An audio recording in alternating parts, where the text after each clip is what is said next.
This is an actual spacecraft from another world, piloted by alien intelligence. One sighting from tens of thousands made over the last 50 years on virtually every continent on the globe. Intelligent life from distant galaxies is now attempting to make open contact with the human race. And tonight, we'll show you the evidence.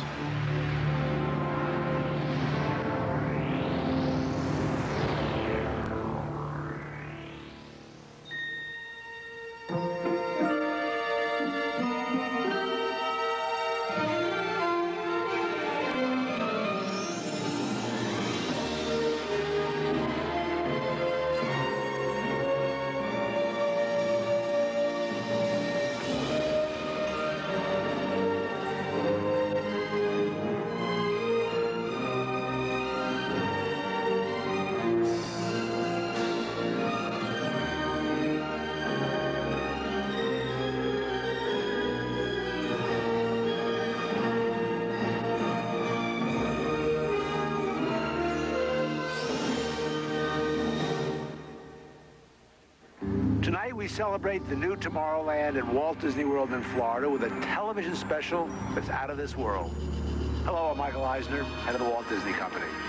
In a top-secret military installation somewhere in the United States, there are those who believe that the government is hiding the remains of an alien spacecraft that mysteriously crashed to Earth. With more and more scientific evidence of alien encounters and UFO sightings, the idea of creatures from another planet might not be as far-fetched as we once thought.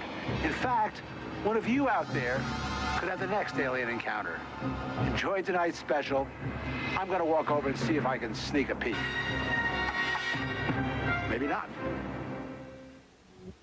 Alien Encounters from New Tomorrowland is brought to you by Bounty. Outstanding absorbency and durability make Bounty the quilted quicker picker-upper. Scientific verification of extraterrestrial life forms routinely arriving on Earth. Top secret reports from ongoing military investigations. Compelling home videos of alien craft captured within the last few months.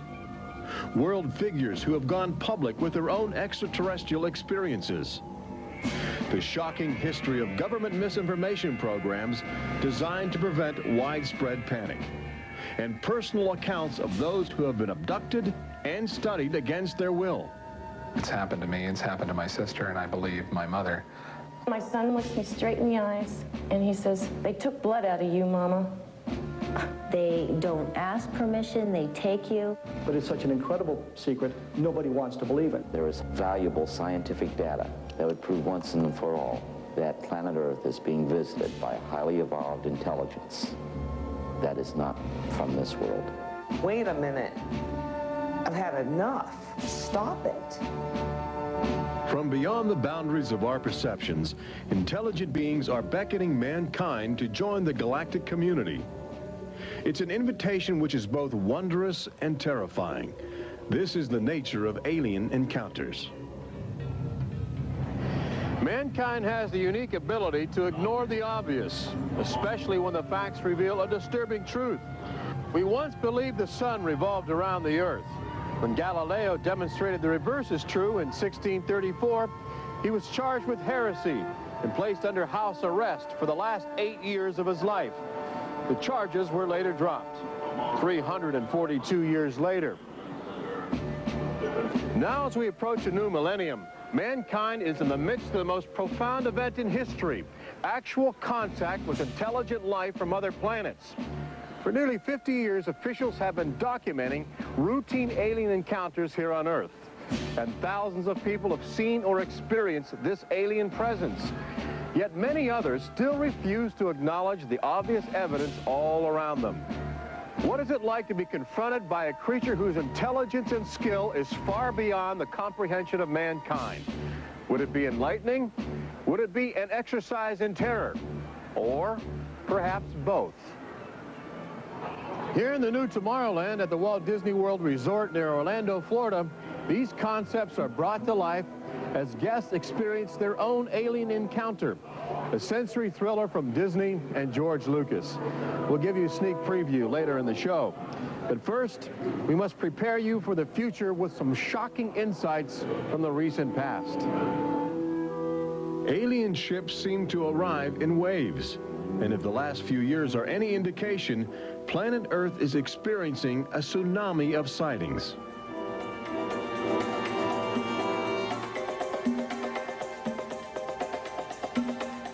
Mexico City, 1992. If you were arriving from outer space, this would be your first stop. It's the world's largest metropolitan area, easy to spot from a distance. Saucers arriving here have an affinity for military helicopters. This one was caught stalking a squadron during a national holiday celebration. Dozens of people videotaped the craft. Millions more just stared in disbelief as it covered 200 square miles of territory in a matter of minutes. Canada, 1991. In a residential area just outside Ottawa, this alien ship was photographed landing in what appears to be a prearranged site. UFO investigators claim the structure of this craft reveals a technology previously undocumented. This sighting is known as the Guardian case, named after the pseudonym of the photographer who wishes to keep his identity secret to avoid harassment from local authorities uncomfortable with the notion of alien intruders. For the last few months of 1994 and lately in 1995, Gulf Breeze, Florida has been ground zero for alien encounters. Especially during the day, extraterrestrial craft have become common ornaments in the uneasy skies. Over those dunes right there. There she is, right there. Oh my God. Residents of Gulf Breeze routinely aim their home video cameras at the horizon. More often than not, they capture an astounding alien display. Look, there it is. Right out there. So it looks like an egg on top and an egg on the bottom. You would think these alien sightings would be front page news. So why have they received almost no national attention? The answer is simple. For governments determined to maintain their authority, extraterrestrial contact is pure dynamite. There's beings from another planet. We don't know where they come from. We don't know what they're doing here. There's nothing we can do about it. Meet Captain Kevin Randall, retired Air Force intelligence officer, now a top investigator of alien encounters. Anytime a technologically superior civilization comes in contact with a technologically inferior civilization, the technologically inferior civilization ceases to exist. Not necessarily through conquest, not necessarily through invasion, but because the technology changes the underlying social structures of that civilization and it disintegrates. Those fears are reflected in a 1960 federally funded study by the Brookings Institution, which warned that public knowledge of alien life could cause civilization to collapse. So they began a policy of covering up and hiding the information, but they also began a policy of ridiculing, so that people who really see something are afraid to come forward. This isn't right to do the ridicule. I mean, a lot of people suffer. Retired Army officer Clifford Stone certainly suffered after he began private research into the UFO phenomena while still in the service. Well, I was given a lawful order while I was in the military to back off. I refused that lawful order. That resulted in me having to go to be psychoanalyzed, which kind of backfired on my command. But I was actually given a lawful order not to write to members of Congress without first getting it approved through my command, and not to talk to members of the media. Of course, I went out and violated all those directives simply because I felt they had no right, that I had a right. He also has determination. This collection of classified government documents represents years of determined effort by Stone to open the UFO files and offer fresh leads to investigators on the trail of the truth. It is not surprising that this book is making top military officials very uncomfortable. I think that some of the underlying concerns they have is the impact it will have on society as a whole if the information is ever released. But why have aliens chosen to visit our small blue planet? hidden on the distant fringes of an insignificant star cluster? Well, we invited them here. When we return, what is attracting alien visitors to planet Earth? Extraterrestrials take aim on America's military. A crashed saucer becomes a top-secret bombshell. The nation's capital becomes a cosmic crossroads.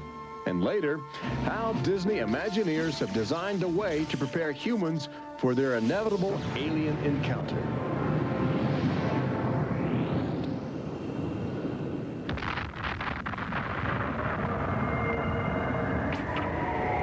And I looked, and behold, a whirlwind came out of the north, and a fire enfolding itself, and the brightness was about it. Also out of the midst thereof came the likeness of 4 living creatures. And when the living creatures went, the wheels went by them. And when the living creatures were lifted up from the earth, the wheels were lifted up. For the spirit of the living creature was in the wheels. Ezekiel chapter 1. There have been reports of alien encounters throughout recorded history, often buried in the obscure poetry of mystics. But since the end of World War II, alien encounters have adopted a darker, more menacing demeanor. No longer just spirited lights dancing in the sky, UFOs turn more brazen, announcing themselves with surprising ferocity. Most alien activity on Earth in this century seems to have been sparked by the single most profound technological achievement in human history.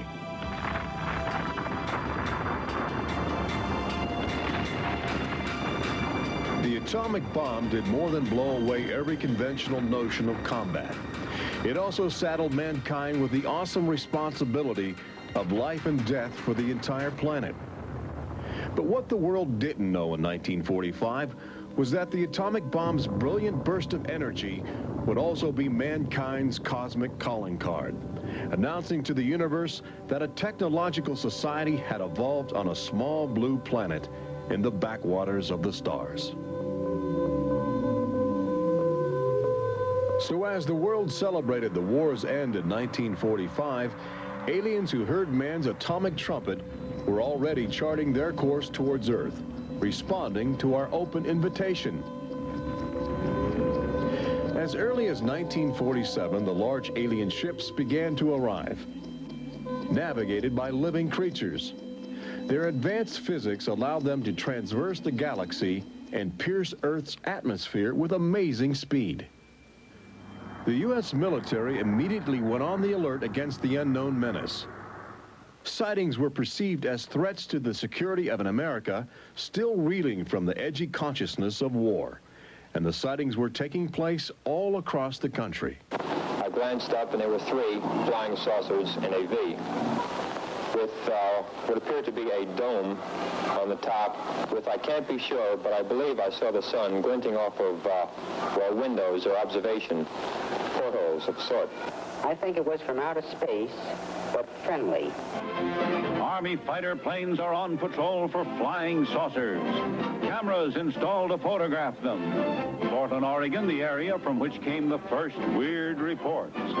This flying saucer patrol shows how the Air Forces, while not putting too much stock in the mysterious things in the sky, are investigating. The control tower's in touch and on the watch. So are a whole lot of people these days. They're seeing flying saucers everywhere. Blocks of fantastic discs flying through the air.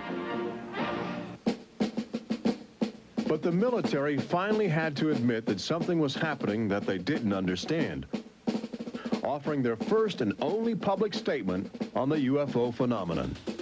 The recent sightings are in no way connected with any secret development by any agency of the United States. They weren't always called flying saucers. Some reports claim they resembled other household objects. The public was fascinated and anxious to make contact. But our official response remained aggressive, sometimes sparking deadly games of high-speed, high-altitude cat and mouse. National Guard Captain Thomas Mantell played that game and quickly became a grisly statistic. His last words, as Mantell soared at an altitude of 20,000 feet, are a chilling commentary on the power of the alien ships. I'm closing in to take a look. It looks metallic and of tremendous size. It's going up now as fast as I am. That's 360 miles per hour. I'm going after it. Moments later, Captain Mantell's mission had ended.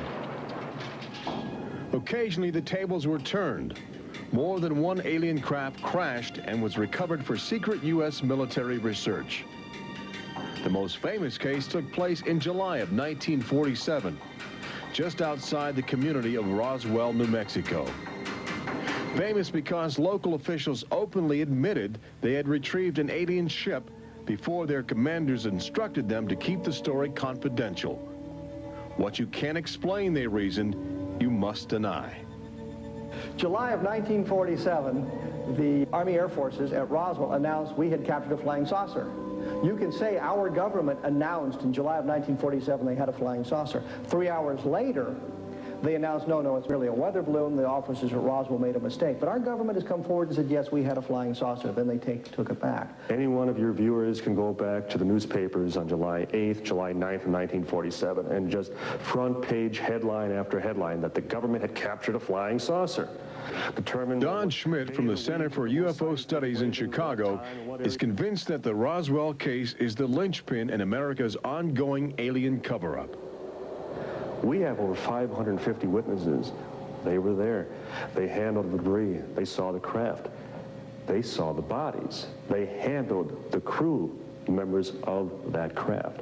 And invariably, they all say, this was not from this earth. This is the actual site where the Roswell saucer was discovered, along with the bodies of 3 extraterrestrial missionaries who didn't survive the collision. The debris and the dead were impounded and taken away for top-secret study, while a classified investigative committee called the Majestic 12 was organized by President Truman. And a government cover-up was initiated with a calculated disinformation campaign. The military, I know for a fact, has established what's called disinformation programs, officially sanctioned deception programs. This is covered by a regulation at Department of Defense level that's secret. This is the case with the unidentified flying objects. I cannot say that the Roswell incident was a cover-up, but I can certainly say that the government back then and today acted like it was a cover-up and has been subject to being accused of a cover-up. The flying saucer debris at Roswell was attributed to a downed weather balloon. There was no explanation for the alien body parts among the wreckage. Before long, other sightings were dismissed as optical illusions caused by electrified swamp gas, with elaborate demonstrations staged for newsreel cameras to back up the claim. But while the Pentagon refused to publicly admit aliens had arrived on Earth, their top-secret internal memos told a different story, even detailing the various ships and the creatures they had autopsied. Meanwhile, the American people fell in love with flying saucers, sensing something playful in their alien design. Before long, even the military seemed to fall under the trance of the UFOs. Government inventors began to mimic what they were seeing in the sky, in a strategy to stumble upon the secrets of advanced alien technology. These rare films chronicle those primitive efforts. At a symposium conducted by Princeton University, weird and wonderful flying machines developed for the Army go through their paces. The flying scooter, for instance, with only a 7-horsepower motor. Or this flying what have you. Just count your fingers after starting the fans.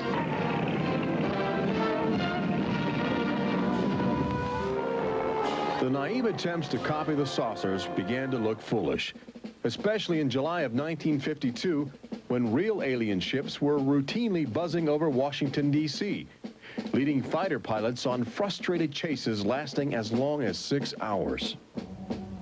It was the first time since the War of 1812 that our nation's capital had been successfully invaded by a foreign power. By the early 1960s, UFOs were having a chilling effect on our defense operations. Their tremendous speed often caused them to be misidentified as incoming intercontinental ballistic missiles, putting American air bases on red alert. There needed to be some way for the U.S. and the Soviets to distinguish between nuclear attack and alien visitors. The weapon is installed in the Pentagon, but it's a weapon of peace. This is the teletype that will operate at the U.S. end of an open line to Moscow. This link, it is hoped, will help avoid misunderstandings that could possibly trigger a catastrophe. Now, a president could be in touch with the Russian premier in a matter of seconds. The hotline between Moscow and Washington was set up so they could go ahead and make last-minute pleas that we're not attacking you and you're not attacking us. The purpose for this was to ensure that a nuclear war would not be touched off by a UFO appearing on the scopes and being mistaken for enemy aircraft. The hotline eased some international tensions, but it didn't halt the interaction between the military and the aliens, which continues to this day. November of 1975, essentially every SAC base in the United States was visited by UFOs. We have reason to believe that the UFOs went ahead and had some effect on changing the codes within the missiles, within the launch control facility, to change where the missiles would hit. 1976, September, Iran, 2 F-4s tried to intercept a UFO and shoot upon a UFO. The weapon systems of the planes go dead. The communication systems go dead.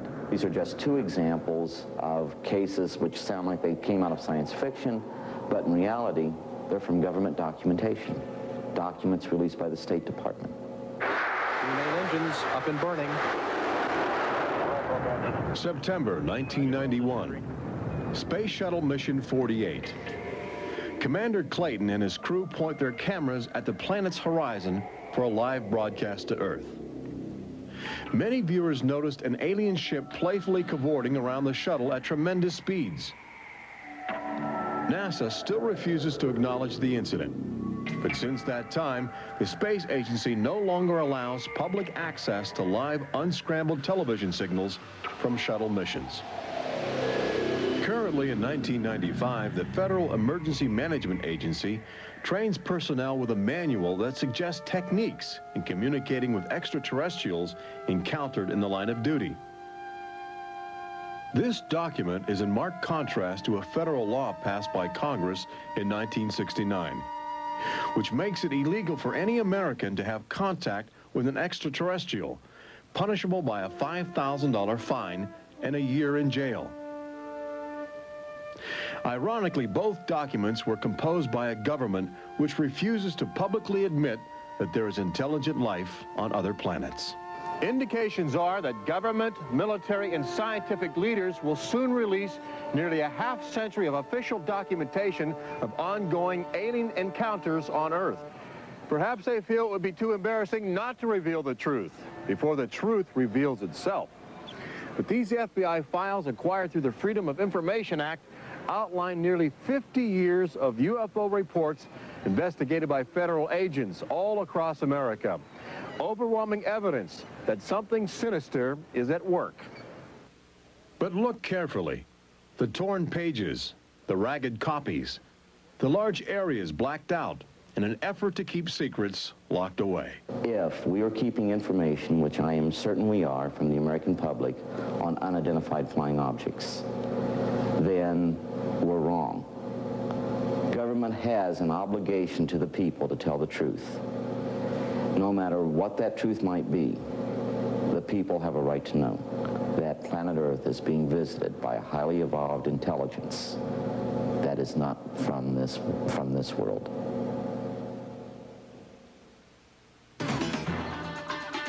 When we return, meet the people who have already experienced disturbing contact with creatures from another world. They don't ask permission, they take you. See how government is monitoring mutant life forms which have already staked their claim on planet Earth.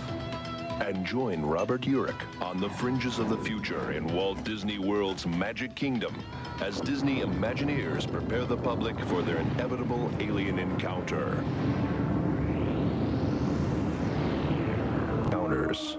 new Tomorrowland.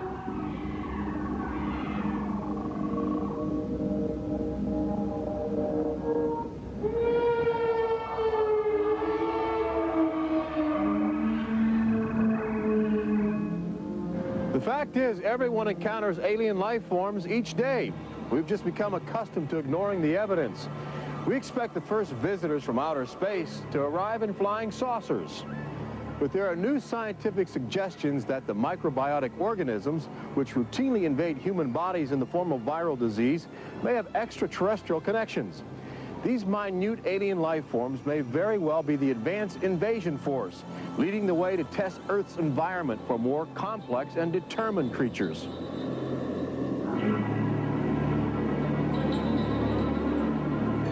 The idea is not new.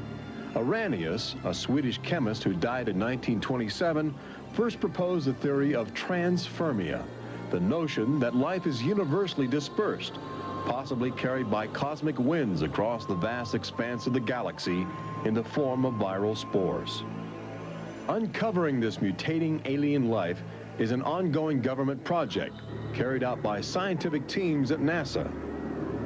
They begin by collecting meteors which have landed on the barren landscape of Antarctica. Here, low temperatures preserve the alien life clinging to 4-billion-year-old cosmic debris. In a specially sealed clean room at the Johnson Space Center, these crude interstellar spaceships are carefully dissected to extract the biotic matter inside. Amino acids, a kaleidoscope of organic compounds, and the chemical catalysts of life are analyzed with sophisticated gas chromographs and mass spectrometers. Life is plentiful in the universe and eerily tenacious. Lately, scientists have found extraordinary numbers of unknown organisms which have gained a biological foothold where we once thought survival would be impossible. They grow in deadly ammonia gas. They are resistant to ultraviolet radiation. They thrive inside the radioactive cooling systems of nuclear power plants. And they can even survive the vacuum of space, reanimating themselves when air and water become available. Riding inside the stone cocoon of a meteor, life can travel virtually anywhere, and a good deal of it lands on planet Earth. But just as we explore the genetic package of alien life, visitors from space are routinely examining human specimens, abducting men, women, and children in order to conduct disturbing biological experiments. Very, very few people who've had the experience are willing to talk about it publicly. There is such a kind of ridicule factor. Bud Hopkins, researcher and author of the best-selling book Intruders, is America's leading investigator into the alien abduction phenomenon, and largely responsible for bringing the astonishing situation to the nation's attention. The most important thing about this, I think, in studying it, is to realize that there are very distinct patterns. This is not just a box full of crazy experiences which are mutually contradictory. The patterns start this way. People are abducted first in childhood. When I go back into my memory, I don't know a day without them. And they are then re-abducted over many, many, many years. When I saw this light on the freeway, my first reaction was, oh my God, not again. I grabbed the side of my bed like, no, you're not gonna get away with this. You're not gonna get away with it this time. Then I feel lifted off of the bed, and the next thing that I remember is being on a table or a bench and these beings surrounding me. Samples are taken from the skin, and there are very distinct scars that result from these biopsies, whatever we want to call them. I have a scar on my hand. It seems to be a triangle shape that's a half an inch by half an inch if you were to measure it. They were just red and blistery and kind of in a large equilateral triangle on each foot. The basic, most common mark is what we call a scoop mark. It's a circular depression, as if the aliens have used a little tool and removed a layer of cells. On my upper left inner thigh, I have two marks. There's a series of two. They're about 1/8 of an inch deep and about 1/4 inch in diameter that people call scoop marks, for lack of a better term. Often an object is inserted in the nostril or behind the eyeball or in the ear, which we believe to be implants. On my shin, between my ankle and my knee, were 2 puncture marks. In fact, I hesitate to call them that because they were larger and deeper. They were like 2 holes drilled vertically along my shin into my leg. And that frightened me deeply because I have no idea how those got there. I could only speculate as to why they were doing that, although I do know that, bone marrow contains genetic material, blood. They're interested in who you are genetically. They seem to be desperate for our genetic material, our DNA, our particular genetic makeup, as if they have reached some point of, let's say, some point of no return in their evolutionary development, and they need to revivify themselves through something they can get from us, a more primitive and perhaps more robust species. People generally describe one particular type of figure as the basic alien type, which is a small figure, 3.5 to 4.5 feet tall, huge head, huge black eyes, hairless, grayish-white skin, just a tiny slit for a mouth that doesn't move, and so forth. I'd say that accounts for about 85% of the descriptions. There's some that are very, they talk about the reptilian being like sexually aggressive, and then there's some that look like praying mantis that are very mean and very violent. It is a violation of your body. It's a violation of your space. They don't ask permission. They take you. On this earth, when you are raped, when you are mugged, even if you don't see that person that is doing you bodily harm, you have somewhere to go. You can go to the police and at least give a report whether they do something or not. You have somewhere to go. But in this case, you have no one to talk to. You have no one to say, this has happened to me. I've been so violated. You don't even know. And you're not ready for this. My love life went to hell. My schooling went to hell. Everything went to hell. And it's terrifying, it's not fun, it ruins your life because you have nowhere to go. Twinkle, twinkle, little star, how I wonder what you are. Up above the world so high like a diamond in the sky. Makes me want to cry.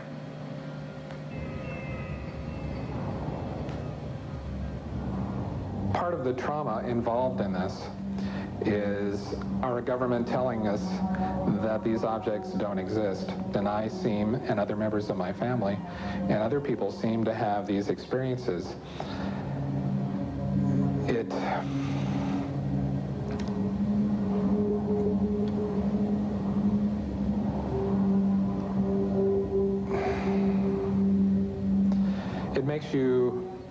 makes you doubt your sanity.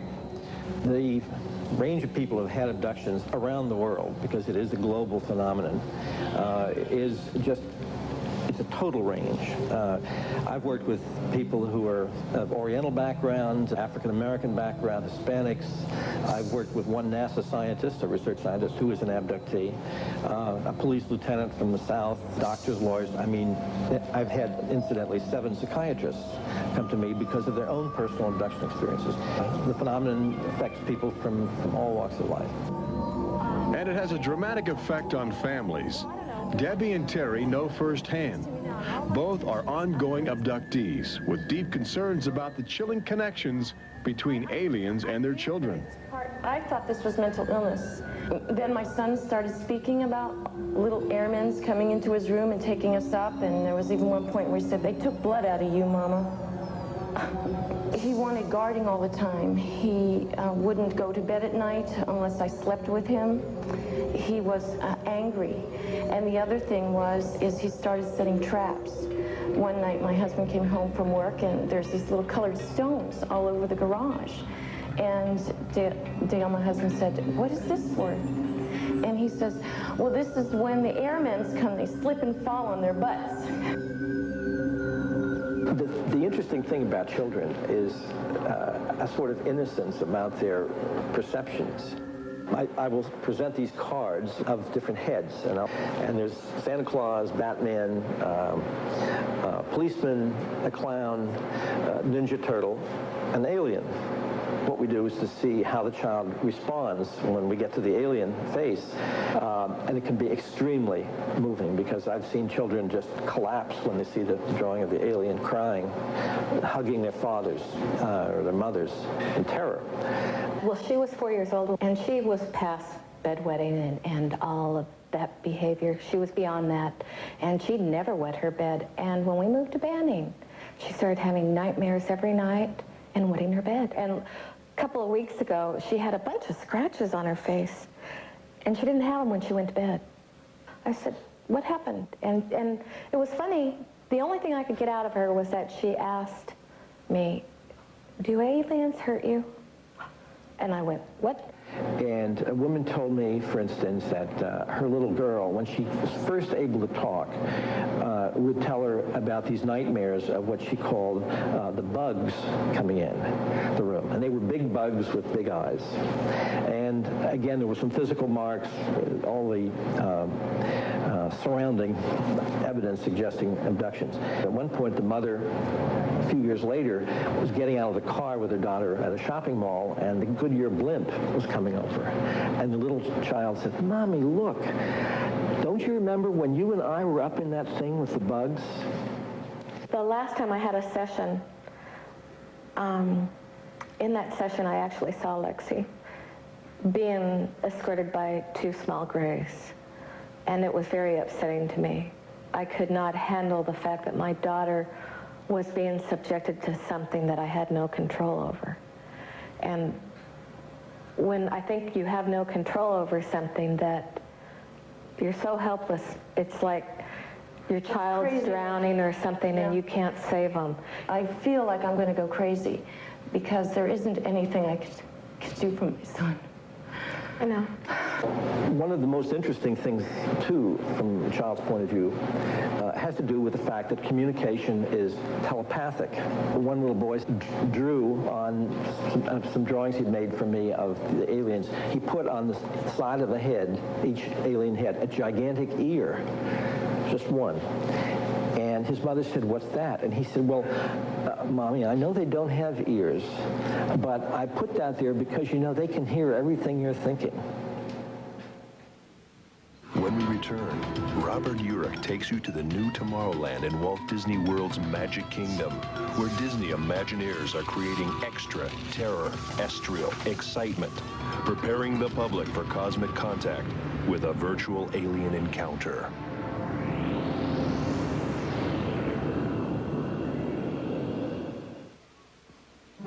An official UFO sighting report, one of thousands compiled over the last few decades. This particular report from October 1969 was filled out by Jimmy Carter. He was still governor of Georgia at the time. He witnessed a luminous object suspended in a twilight sky.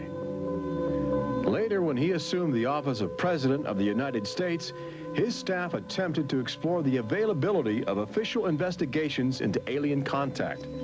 As this internal government memo illustrates, there are some security secrets outside the jurisdiction of the White House. We investigated lights in the sky for over 20 years. We didn't get anywhere. We have over 100,000 cases from over 160 countries in our files at the Center for UFO Studies in Chicago. When you actually take the time to look at the official record, look at the classified, disclosed documents on the phenomena, and I'll guarantee you'll walk away saying, why weren't we told about this? And why were we told something else altogether? We've all been indoctrinated to have this knee-jerk response just to that term, UFO. We have to ask ourselves, who started it? And isn't it about time we go out and find out for ourselves? Every year, NASA routinely propels about 24 astronauts into a low Earth orbit aboard the Space Shuttle, a loud, lumbering, somewhat primitive rocket ship.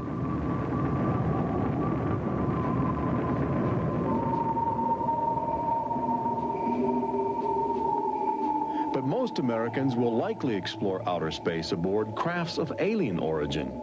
Statistics indicate a greater probability that you will experience extraterrestrial contact in the next 5 years than the chances that you will win a state lottery. But how do you prepare for such an extraordinary event? Here in the new Tomorrowland at Disney World, scientists and Disney engineers have brought to life a possible scenario that helps acclimate the public to their inevitable alien encounter. Welcome to the new Tomorrowland Convention Center in the Magic Kingdom, where humans can enjoy their first taste of the future, as well as advanced extraterrestrial technology, and begin to understand the disturbing facets of alien intelligence. Access Technologies, an interplanetary manufacturing and marketing conglomerate, is one of the first alien firms to take advantage of this showcase facility in new Tomorrowland, introducing humans to technology which promises to seize the future. Today, guests are exploring the concept of teleportation, the ability to transmit solid matter or living creatures across the endless void of space. Inside this chamber, at the extraterrestrial alien encounter attraction, cosmic representatives will demonstrate the secrets of a brave new world. Utilizing the ominous device, two very different life forms will make contact via the teleportation process. Unfortunately, high technology can backfire if operated by careless hands. As the seat restraints lock into place and the power generators are activated by anxious extraterrestrials, these happy humans are about to discover a disturbing truth. When science fiction becomes science fact, the results could be terrifying.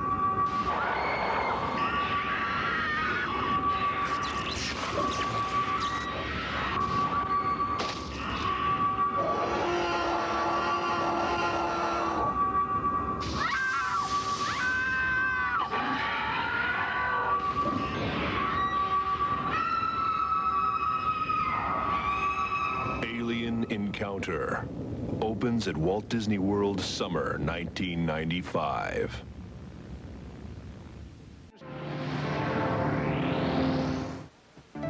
Planet Earth has always been a laboratory for alien life forms which can drop in from space or slowly mutate into bizarre fleshy organisms at our feet.